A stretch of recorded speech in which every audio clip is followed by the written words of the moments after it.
What are common decision-making biases? Have you ever wondered how our thoughts can sometimes lead us astray when making decisions? In the world of administrative careers, understanding decision-making biases is essential. These biases can impact the quality of choices we make, especially when clarity and objectivity are needed.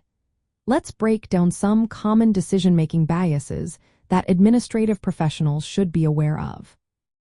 First, there is confirmation bias. This happens when individuals look for information that supports their existing beliefs while ignoring evidence that contradicts them. For administrators, this can mean missing out on critical feedback or alternative solutions that could lead to better outcomes. Next up is anchoring bias. This occurs when the first piece of information we encounter influences our future judgments. For instance, if an administrator receives an initial cost estimate, it might anchor their expectations, making it hard to evaluate new data objectively. Then we have availability bias. This bias leads us to relying on information that is most easily recalled, often recent events, rather than considering all relevant data. An administrator might make decisions based on the latest news or examples, potentially overlooking more comprehensive information. Overconfidence bias is another important one. This is when individuals overestimate their knowledge or skills. In an administrative role, this can lead to taking unnecessary risks or ignoring alternative viewpoints, which can be detrimental. Status quo bias reflects a preference for keeping things the same. Administrators may resist change even when better options are available. This can hinder innovation and efficiency within an organization. Authority bias is when people overly trust the opinions of authority figures without questioning them.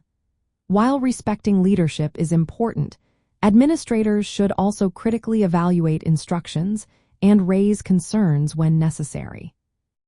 Groupthink or conformity bias occurs when the desire for harmony within a team suppresses dissenting opinions. This can limit creativity and lead to poor decisions in administrative settings. Self-serving bias involves attributing successes to personal abilities while blaming failures on external factors.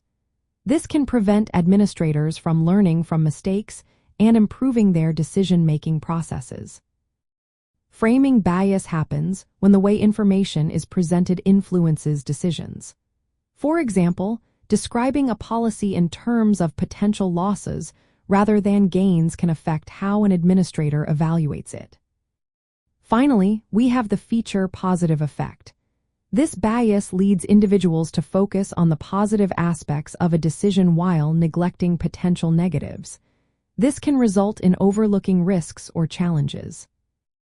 Recognizing these biases is key for administrative professionals.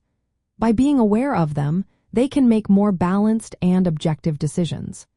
Techniques to counteract these biases include seeking diverse perspectives, encouraging open discussions, and questioning initial assumptions. Creating an environment where questioning and critical thinking are welcomed can help avoid groupthink and authority bias. Additionally, being aware of status quo bias can help administrators lead change initiatives more effectively. Regularly reflecting on decision outcomes can also help identify patterns of bias and improve future decision-making skills. Understanding and managing these common decision-making biases can significantly enhance the effectiveness of administrative professionals and contribute to better overall outcomes.